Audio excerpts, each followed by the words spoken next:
So first Christmas market of the year tomorrow. Last year I made this awesome olive wood chopping board, serving board type thing. Spent ages on it, didn't sell. This year I've got another slab of really nice olive wood.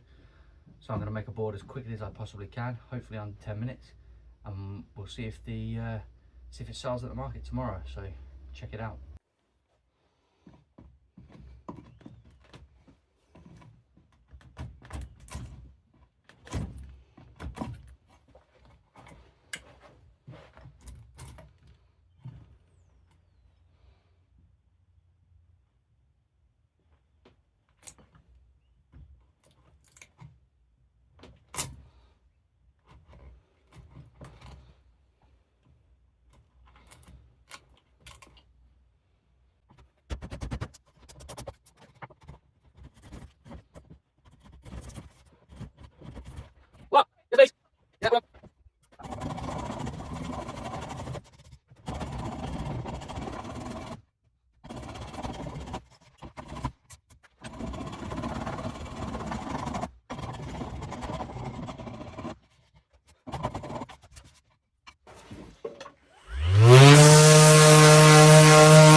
Yeah.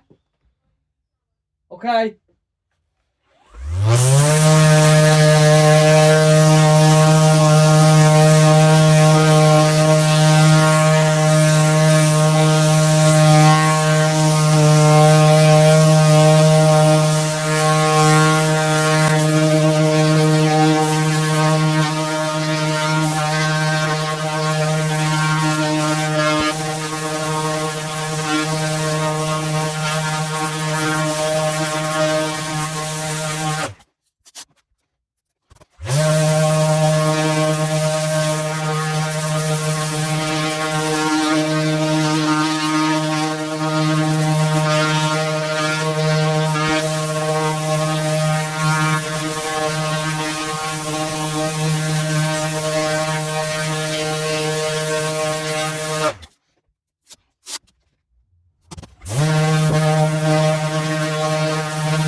This is the good bit.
So there it is. One olive wood board, roughly 10 minutes. I'm going to post an update next week. I'll let you know if it's sold and how much for. Keep your eyes posted for that.